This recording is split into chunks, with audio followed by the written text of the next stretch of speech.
आज बेहद खुशी है कि जिस कारवां को डॉक्टर बाबा साहेब अम्बेडकर जी ने शुरू किया था, वो कारवां जो बीच में थोड़ा सा शिथिल पड़ गया था, पिछले लगभग 8-9 सालों में उस भीम कारवां में एक जबरदस्त क्रांति का आगाज हुआ है। मूवमेंट तेजी से बढ़ने लगा है, मिशन की लोगों को समझ आने लगी है।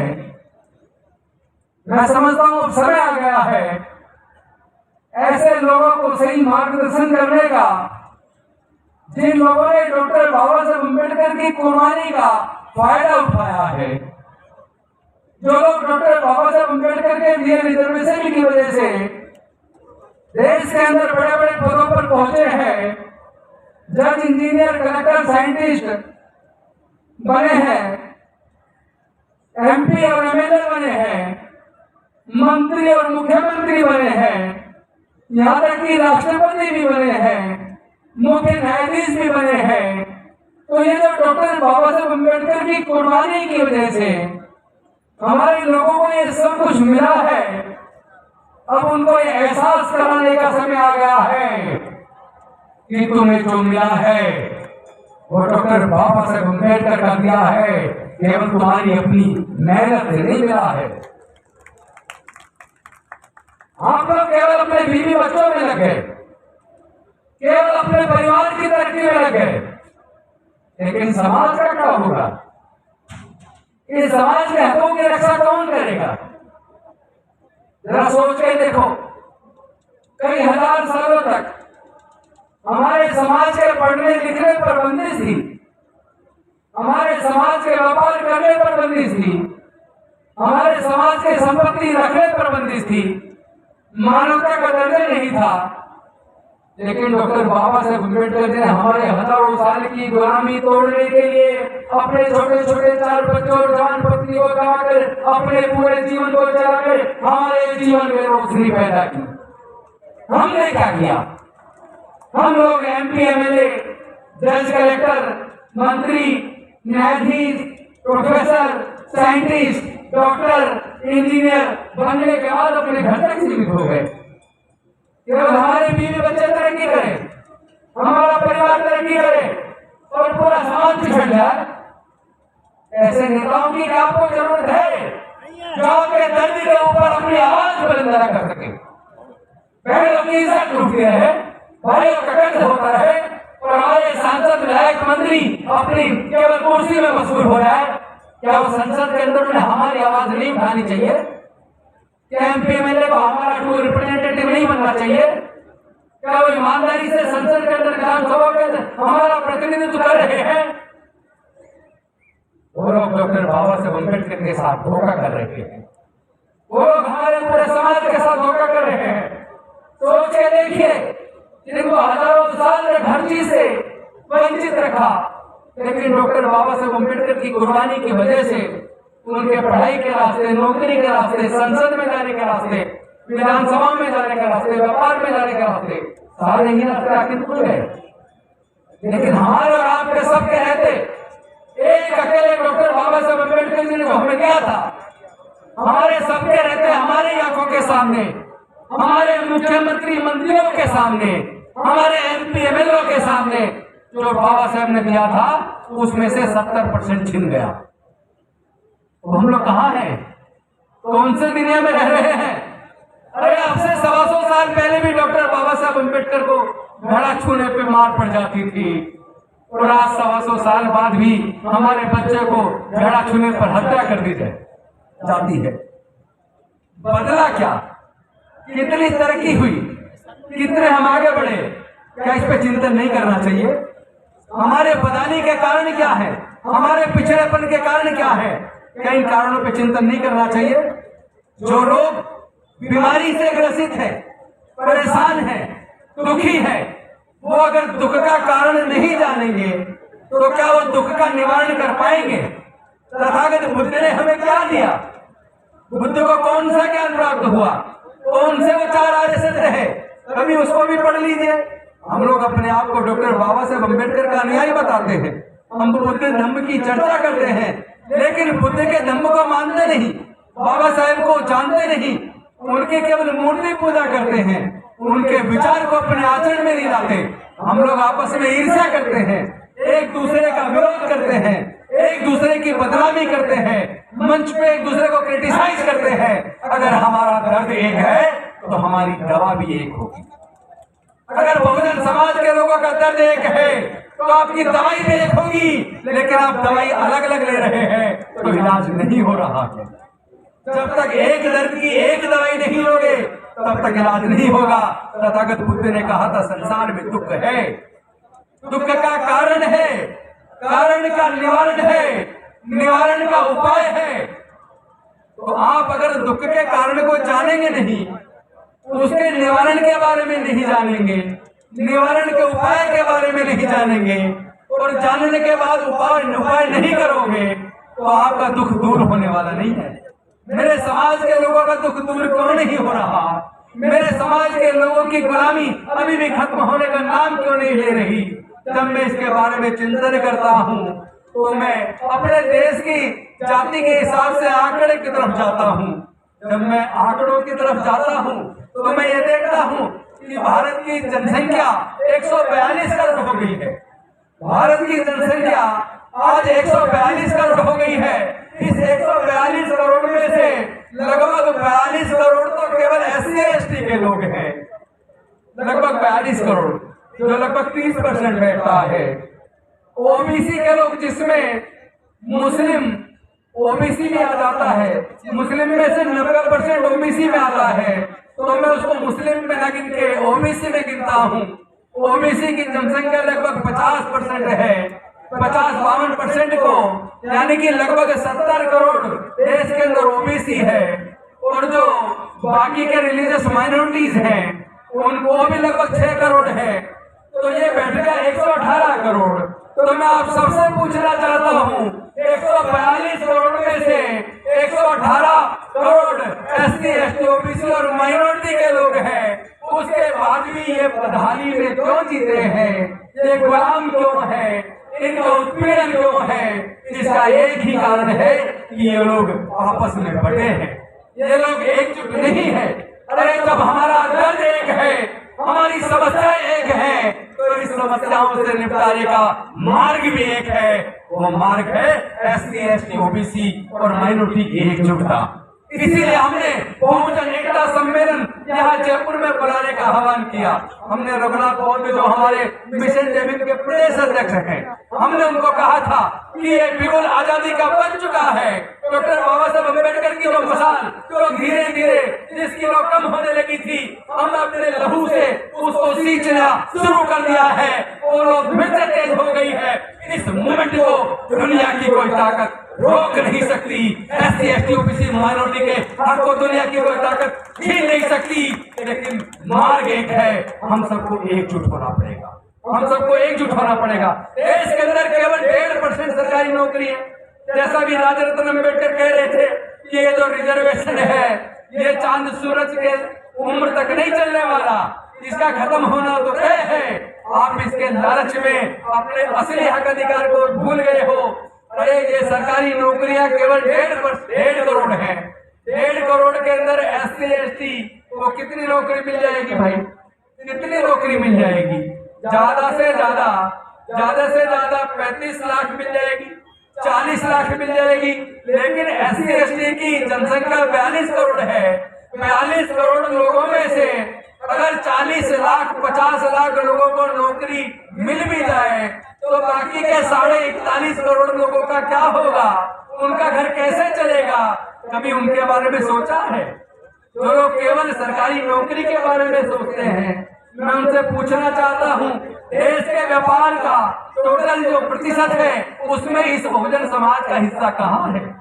देश के अंदर जो जल जंगल जमीन है जिससे अरबों खरबों रुपये पैदा होता है, इस जल जंगल जमीन में आपका हिस्सा कहाँ है? क्या आप आजीवन केवल नौकरी के बारे में बात करेंगे? आप व्यापार में हिस्सा कब मांगेंगे? आप खेत की जमीन में हिस्सा कब मांगेंगे? आप जल जंगल जमीन में हिस्सा कब मांगेंगे? आप प्राकृतिक संसाधनों में हिस्सा कब मांगेंगे? आप देश के जितने भी ऑर्गन्स हैं हर क्षेत्र में अपनी हिस्सेदारी और भागीदारी कब मांगोगे? आप तो एक छोटी सी चीज मांग रहे हो। आप एक रोटी के टुकड़े के चक्कर में जो पूरी रोटी पे आपका हक है, अपनी पूरी रोटी एक छोटे से टुकड़े के चक्कर में गंवा रहे हो। यही तुम्हारी बदहाली का कारण है, यही तुम्हारे उत्पीड़न का कारण है। अब एक टुकड़े से काम चलने वाला नहीं है। जो रोटी हमारी है उस रोटी को हम लेके रहेंगे, उस रोटी को हम लेके रहेंगे। साथियों, आप जरा सोचो, अभी मैंने देख रहा था, मैं जरा नौकरी की बात कर लूं। अभी दिल्ली पुलिस में 7,547 नौकरियां निकली। एक तरफ हम कहते हैं SC ST OBC तीनों को मिलाकर 49.5% सीटें उनके लिए रिजर्व है, लेकिन ये 7,547 नौकरियों में से जनरल कैटेगरी और EWS दोनों को 5,365 वैकेंसी रिजर्व कर दी। यानी कि लगभग 7,500 में से लगभग 5400 वैकेंसी केवल जनरल कैटेगरी को दे दी। तो आपकी बची कितनी? SC ST OBC जिसकी जनसंख्या देश के अंदर लगभग 85% है, उसको टोटल कितनी मिली? उसको टोटल मिली 2182। यानी जनरल कैटेगरी को 5365 और SC ST OBC यानी जनरल कैटेगरी जिसकी जनसंख्या लगभग 14% है, तो 14% को 7,547 में से 5365 वैकेंसी दे दी। और SC ST OBC जिनकी जनसंख्या लगभग 85% है, 86% है, उनको 2182 वैकेंसी दे दी। यानी कि आपको केवल लगभग 25%, 30% और उन लोगों को लगभग 70%, 75%। तो आपको न्याय मिल कर रहा है। यानी जिस नौकरी के चक्कर में बाकी क्षेत्रों में आप अपना हिस्सा गंवा रहे हैं, उस नौकरी में भी तो आपकी चोरी हो रही है, उसके बारे में भी तो हमारे लोग बोल नहीं रहे हैं। आपको समझना पड़ेगा कि कितनी बड़ी चीटिंग हमारे साथ हो रही है। अभी मैं एक वीडियो यूपी का देख रहा था, एक कोई लेडी थी मिसेस गुप्ता करके, उसको उन्होंने पुलिस वाले उसको घर से उठा के ले गए क्योंकि उसने बैंक का एक छोटा सा लोन नहीं चुकाया, उसको मार पिटाई लगाई गई। और मैंने अभी न्यूज देखी, सुभाष चंद्रा जो जी न्यूज के मालिक है, उन्होंने लोन लिया था, देर लोन लिया था और लोन टोटल उसका अमाउंट बैठ गया 6500 करोड़। 6500 करोड़ बैंक ने सुभाष चंद्रा से समझौता कर लिया, उसका 5000 करोड़ माफ कर दिया और 1500 करोड़ वापस लेने के लिए 6 महीने का टाइम दे दिया। यानी जो इस देश के उद्योगपति हैं उनका लाखों करोड़ माफ हो रहा है और जो देश के गरीब लोग हैं उनको 1000-2000 में उनके घर गिराए जाते हैं, उनके घर सील कर दिए जाते हैं, उनकी दुकानदारी बंद कर दी जाती है, उनको मार लगाई जाती है, उनकी गाड़ी सीज कर ली जाती है। तो कितना बड़ा धोखा इस देश में देश के दलितों, आदिवासियों, पिछड़ों, गरीबों, मजदूरों और किसानों के साथ हो रहा है, आपको पता ही नहीं है। आपको पता ही नहीं है क्योंकि इसका देश का जो मेन स्ट्रीम मीडिया है वो बेसिकली मीडिया नहीं है, वो बीजेपी का प्रवक्ता है। आप अपने घर पे कोई भी मीडिया चैनल, आप न्यूज चैनल खोल के देखो, उसमें केवल महिमा मंडन होता है मोदी जी का, उसमें महिमा मंडन होता है बीजेपी का, उसमें महिमा मंडन होता है केंद्र सरकार का और बाकी पूरा देश है गड्ढे में।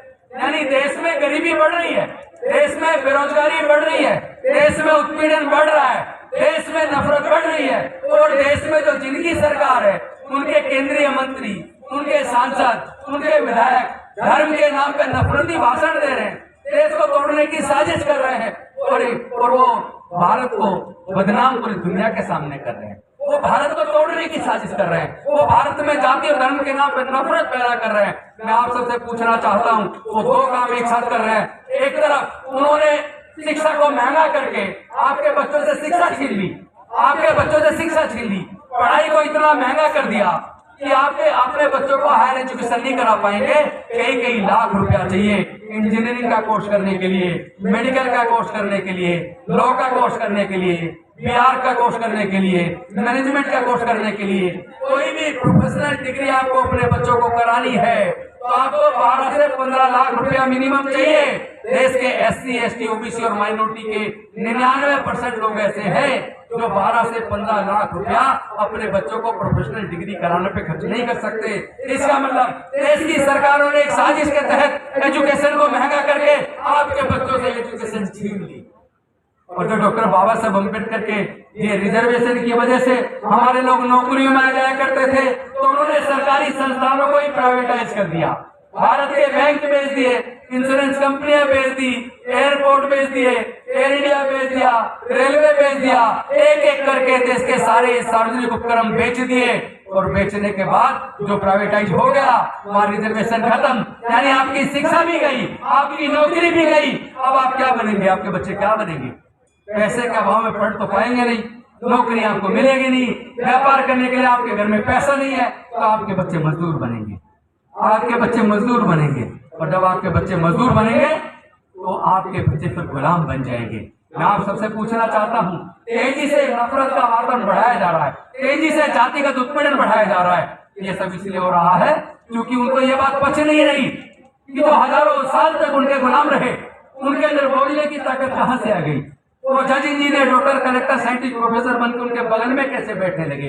उनके ऑफिसर बन के कैसे आ गए? उनमें बोलने की ताकत कहाँ से आई? तो उन्होंने देखा ये बोलने की ताकत, इनको जो पढ़ने का रास्ता खुला, पढ़ने से ज्ञान आया, ज्ञान से बुद्धि आई, बुद्धि से बोलने की जुबान आई, बुद्धि से ज्ञान से अच्छे बुरे में अंतर करना आ गया, और ज्ञान से सरकारें क्या क्या छल करती हैं, कौन से अधिकार छीनती हैं, उसको समझना आ गया। तो सरकारों से सवाल करने लगे। इन लोगों को आज केंद्र में सरकारें, राज्यों में सरकारें हैं, इनको ये बात पसंद नहीं है SC, ST, OBC के लोग इनसे सवाल करें, इनको ये बात पसंद नहीं है। इसीलिए उन्होंने षड्यंत्र के तहत कि इनको बोलने की ताकत पढ़ने से आई है, इनको बोलने की ताकत नौकरी की वजह से, जो घर में पैसा आया नौकरी की वजह से आई है, इसलिए इनकी बोलने की ताकत अगर छीननी है तो इनसे पढ़ाई छीन लो, इनसे शिक्षा छीन लो, इनसे ज्ञान छीन लो, इनसे नौकरियां छीन लो। जब ना नौकरी होगी, ना ज्ञान होगा, ना शिक्षा होगी, ना पढ़ाई होगी, तो फिर इनको अच्छे और बुरे में अंतर करना नहीं आएगा। और जब ये गरीब हो जाएंगे, गुलाम हो जाएंगे, मजदूर हो जाएंगे, फिर ये सत्ता से सवाल नहीं करेंगे। तो ये सवाल हम इनसे ना करें, इसलिए इन्होंने षड्यंत्र किया। इसीलिए इनके षड्यंत्र को समझने के लिए एक मैं एग्जाम्पल देकर आपको बताऊंगा। आप देखिए, OBC के रिजर्वेशन के लिए 1951-52 में आपको पता होगा एक कमीशन बना था, काका कालेलकर आयोग। काका कालेलकर आयोग की रिपोर्ट आई, खतरे में दब गई, कोई इस पर चर्चा नहीं हुई। उसको लागू करना तो दूर की बात, उस पर चर्चा भी नहीं हुई। उसके बाद 1978 के आसपास प्रोफेसर मंडल जी के नेतृत्व में मंडल कमीशन बना, उसकी फिर रिपोर्ट आई, वो खतरे में डाल दी। फिर 7 अगस्त 1990 को VP सिंह जी, माननीय VP सिंह जी देश के प्रधानमंत्री थे। 7 अगस्त 1990 की रात को उन्होंने मंडल कमीशन की सिफारिशों को लागू करने की घोषणा की। तो ये लोग कमंडल यात्रा पे निकल गए, इन लोगों ने धरने प्रदर्शन कर दिए, पूरे देश में बसें जला दी, सार्वजनिक प्रॉपर्टी जला दी। और उसके बाद कुछ लोग कोर्ट चले गए, और कोर्ट में मंडल आयोग की सिफारिशों को कोर्ट ने लागू करने पर रोक लगा दी। और ये 2 साल केस चला। 1992 में सुप्रीम कोर्ट से ये जो केस था, Indira Sahni versus union of India, ये केस का जजमेंट आया 1992 में, यानी कोर्ट से जीतने में 2 साल लगे। उसके बाद इस जजमेंट पे सरकार को नोटिफिकेशन निकालना था और ये लागू कर देना था, लेकिन केंद्र की सरकार ने 1 साल नोटिफिकेशन को लागू करने पे लगा दिया। 1993 में जाके ये मंडल कमीशन पूरी तरह लागू हुआ, और OBC जिसकी संख्या लगभग 50-52% है, उनके लोगों को भी न्याय मिलना शुरू हुआ। लेकिन न्याय मिलना शुरू ही हुआ था तभी उन्होंने देश के सारे उपकरण बेचने शुरू कर दिए, वो नौकरी भी आपकी छीन ली। देश के सारे जितने विश्वविद्यालय हैं, सारे आप देख लीजिए, वाइस चांसलर की लिस्ट उठा के देख लीजिए कौन है, आपको वही 3 जाति के लोग मिलेंगे, केवल 3 जाति के लोग मिलेंगे। देश के जितने बड़े बैंक हैं, जितने इंश्योरेंस कंपनी है, उनके मैनेजिंग डायरेक्टर्स कौन है, उनके डायरेक्टर्स कौन है, उनके जनरल मैनेजर्स कौन है, उसकी लिस्ट उठा के देखिए तो आपको पता लगेगा कौन है। आपके लोग है कहाँ? सारे देश के विश्वविद्यालयों के अंदर केवल RSS के लोगों की चुन चुन के भर्ती हो रही है, आपको पता ही नहीं चल रहा। देश के जब विश्वविद्यालयों को उनका कब्जा हो जाएगा, जब पढ़ाने वाले सारे उनके लोग होंगे, तो किसकी विचारधारा बढ़ेगी? अम्बेडकरवाद की विचारधारा बढ़ेगी या मनुवाद की बढ़ेगी? ये समझ लेना अंतर। अभी आप लोग सच को जानते नहीं है और जानना भी नहीं चाह रहे हो। आप तो क्या बाबा साहब की मूर्ति लगाकर, मोमबत्ती लगाकर, धूपबत्ती लगाकर सोच रहे हमने अपनी जिम्मेदारी पूरी कर ली। ऐसे मोमबत्ती जलाते रहे तो आने वाले 5 से 10 सालों में आप फिर से गुलाम हो जाएंगे। क्या आप अपने बच्चों को गुलाम देखना चाहते हो? नहीं देखना चाहते ना तो इस लड़ाई को लड़ना होगा। ये लड़ाई विचारधारा की लड़ाई है। ये लड़ाई बुद्धि और विवेक से, विचारधारा से, ज्ञान से लड़ी जाएगी। इस लड़ाई को ताकत से नहीं लड़ सकते। आजकल हमारे बहुत से युवा कहते हैं हम लाठी का जवाब लाठी से देंगे, गोली का जवाब गोली से देंगे। अरे बेवकूफो, ये लड़ाई लाठी गोली की नहीं है, ये लड़ाई विचारधारा की है। ये लड़ाई विचारधारा की है और विचारधारा से हमारे समाज के लोग बहुत मजबूत हैं। विचारधारा से हमारे समाज के लोग बहुत मजबूत हैं। गलती हमारी ये है कि हम अपने महापुरुषों को पढ़ते नहीं, उनका अध्ययन नहीं करते। हमारी विचारधारा का नाम लेके पूरे दुनिया में जाके प्रधानमंत्री जी कहते हैं मैं बुद्ध के देश से आया हूँ। हमारे भारत ने दुनिया को युद्ध नहीं बुद्ध दिए हैं। कहते हैं नहीं कहते? अभी पिछले दिनों अमेरिका गए थे हमारे देश के माननीय प्रधानमंत्री मोदी जी। उन्होंने कहा था यूक्रेन युद्ध के ऊपर, रूस के युद्ध के ऊपर अमेरिका में कहा था हमारे देश ने, भारत ने दुनिया को युद्ध नहीं बुद्ध दिया, दुनिया को शांति और मानवता का संदेश दिया। और आज G20 चल रहा है, आज उसका लास्ट दिन है। कल उन्होंने दिल्ली मैनिफेस्टो, दिल्ली घोषणा पत्र लागू, मतलब घोषणा पत्र पास किया सर्वसम्मति से। उसके अंदर भी प्राथमिकता दी गई है कि दुनिया के अंदर युद्ध नहीं होना चाहिए, दुनिया के अंदर घृणा नहीं होनी चाहिए। तो मैं पूछना चाहता हूँ माननीय प्रधानमंत्री जी, आपकी सरकार, आपकी पार्टी, आपके नेता देश के अंदर दलितों के साथ, मुस्लिम के साथ, अल्पसंख्यक के साथ, आदिवासी के साथ ये नफरत क्यों बढ़ा रहे हैं? नफरत कौन बढ़ा रहा है देश में? आप बढ़ा रहे हो, धोखा दे रहे हो देश के तो आए हुए दुनिया के मेहमानों को। आप एक तरफ घोषणा पत्र पास कर रहे हो, पूरे बहुमत से पास कर रहे हो कि नफरत नहीं, युद्ध नहीं, बुद्ध चाहिए, शांति चाहिए। अरे शांति केवल दुनिया को नहीं, भारत को भी शांति चाहिए, भारत को भी बुद्ध चाहिए। अगर बुद्ध ने पूरे दुनिया को शांति और मानवता का संदेश दिया, समता, स्वतंत्रता, बंधुता और न्याय का मार्ग दिया, प्रज्ञा का, करुणाशील का मार्ग दिया, मैत्री का मार्ग दिया, तो इस मार्ग को भारत में भी तो अपना लो, इस भारत में भी तो अपना लो। जिस राजस्थान के अंदर मैं आया हूँ, यहाँ मूंछ रखने पर आज भी हत्या हो जाती है, गला छूने पर आज भी हत्या हो जाती है, अपनी जायज मांग उठाने पर हत्या हो जाती है, घोड़ी पर बारात निकालने पर एक आईपीएस को धमकी दी जाती है, पूरे गांव को छावनी बनाकर वो आईपीएस ऑफिसर अपनी बारात निकालता है। तो भाई आजादी के 75 साल बाद आप कह रहे हो कि ये आजादी का अमृत काल है। मैं कह रहा हूँ अब ये अमृत काल नहीं है, अमृत काल तो सम्राट अशोक के टाइम पर था। अमृत काल तो सम्राट अशोक के टाइम पर था, जिसने भारत से बुद्ध के धम्म और भारत के बुद्ध की शिक्षाओं को दुनिया के कोने कोने तक पहुंचाकर पूरे दुनिया को शांति और मानवता का संदेश दिया। तो जो प्रधानमंत्री जी दुनिया के लिए संदेश दिल्ली घोषणा पत्र में दे रहे हैं, मैं उनसे निवेदन करना चाहता हूं, एक बार अपनी सरकार को, अपने मंत्रियों को, अपने सांसदों को, अपने विधायकों को, अपने कार्यकर्ता को भी बता दो कि नफरत से देश नहीं चलता, नफरत से नफरत फैलती है और प्यार से प्यार फैलता है। आप प्यार फैलाइए, हम प्यार फैलाएंगे, नफरत नहीं फैलाएंगे।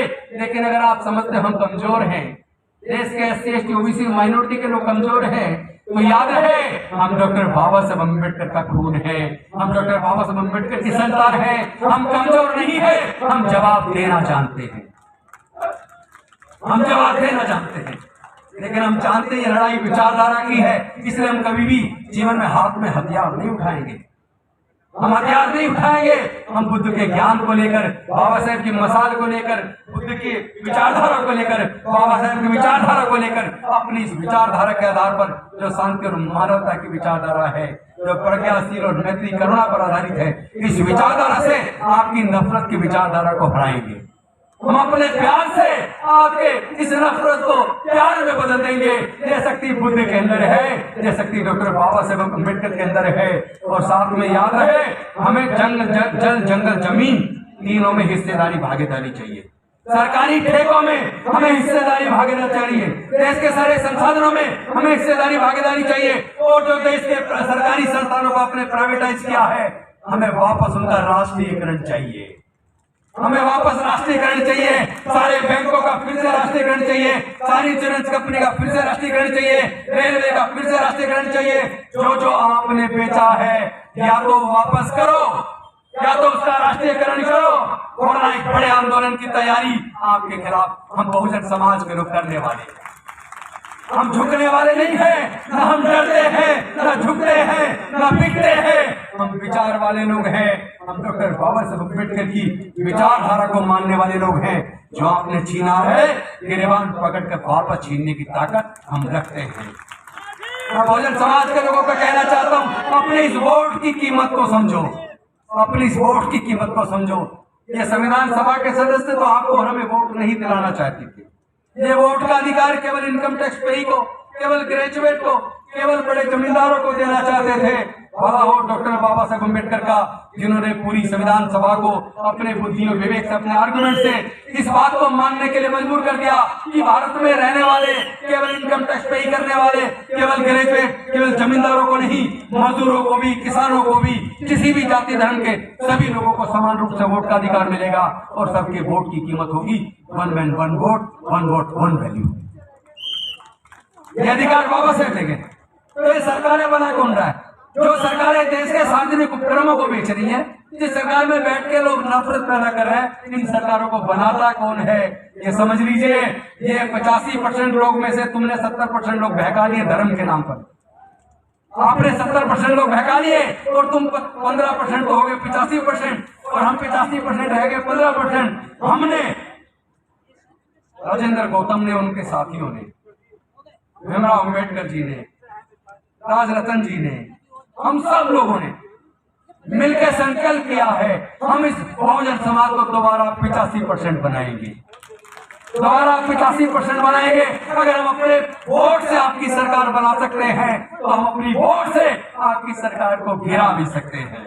ये ताकत हमारे अंदर है। लेकिन ध्यान रहे, आप अपनी वोट की वैल्यू कीमत समझिए। अपनी वोट को शराब की बोतल में 1000-2000 रुपए में 10-20 किलो अनाज में बेचने की जरूरत नहीं है, क्योंकि अगर आप पैसे से, शराब की बोतल से, अनाज से अपनी वोट को बेचोगे तो जिन पूंजीपतियों के पैसे से हमारे और आपकी वोट को वो लोग खरीदेंगे, उन्हीं पूंजीपतियों के हाथों वो देश का भविष्य बेच देंगे, हमारे बच्चों के सपनों को बेच देंगे। उन्होंने बेच दिया है, उन्होंने भेज दिया है। जो आदमी जिसकी खुद का व्यापार दुनिया के अमीरों में 208वें नंबर पर था, उसको 2 नंबर तक पहुंचा दिया। तो ये देश का पैसा जा कहां रहा है?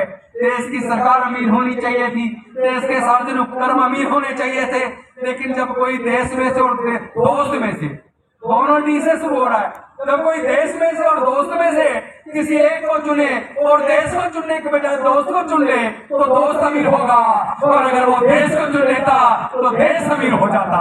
उन्होंने देश को नहीं चुना, उन्होंने दोस्त को चुना तो दोस्त अमीर हो गया। हम लोग देश को चुनेंगे, हम लोग देश का हक वापस छीनेंगे। हम अपनी लड़ाई को समझ गए, सही दिशा में सिर्फ ले जाने की जरूरत है। हम लोग वापस, हम ये तय करेंगे, हम आने वाले चुनाव में भी लोगों को बताएंगे कि जो सरकारें आपके बच्चों की पढ़ाई का खर्चा ना उठा पाए, यानी किसी भी स्तर तक आपका बच्चा पढ़ना चाहे, चाहे वो डॉक्टर, इंजीनियर, जज, कलेक्टर, साइंटिस्ट, प्रोफेसर, कुछ भी बनना चाहता है, जो भी बनना चाहता है, उसकी पढ़ाई पे जो भी खर्चा आता है, उस पढ़ाई का खर्चा सरकार को उठाना होगा। आप बीमार हो जाए तो आपकी बीमारी का खर्चा कितना भी हो सरकार को उठाना होगा। आपके बच्चे बेरोजगार ना रहे, उसको रोजगार मिले, ये सरकार की जिम्मेदारी है। कोई देश में भूखा ना सोए, सबको खाना भरपेट मिले, ये सरकार की जिम्मेदारी है। सबको रोजगार मिले, ये सरकार की जिम्मेदारी है। देश में नफरत पैदा ना हो, प्यार पैदा हो, ये सरकार की जिम्मेदारी है। समय रहते टाइम बम बैनर में न्यायालयों के द्वारा लोगों को न्याय मिले, ये सरकार की जिम्मेदारी है। और जो सरकार अपनी जिम्मेदारी से भागे, जो सरकार हमारे बच्चों की पढ़ाई का खर्चा ना उठा पाए, जो सरकार हमारे बच्चों के इलाज का खर्चा ना उठा पाए, हमें ऐसी सरकारों की जरूरत नहीं है। हम ऐसी सरकारों को निस्तानाबूद कर देंगे।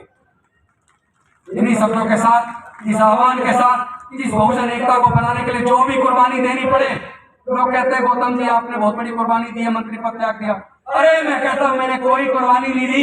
ये मंत्री पद तो डॉक्टर बाबा साहब अम्बेडकर ने दिया था, मैंने उनके नाम पे उसको छोड़ दिया, उनकी विचारधारा को आगे बढ़ाने के छोड़ दिया। ये कोई बड़ी चीज नहीं है। बाबा साहब ने जो दिया अभी तो उसका कर्ज चुकाना है, अभी तो थोड़ा सा चुकाया है, अभी पूरा जीवन जलाकर पूरा जीवन अपने समाज के हक अधिकार के लिए हम लगाएंगे। इन्हीं शब्दों के साथ अपनी वाणी को विराम देता हूँ। बहुत बहुत धन्यवाद। जय भीम, जय भारत समुदाय, जय जय जय जय जय भीम, जय जय जय जय जय भीम, जय जय जय जय जय भीम।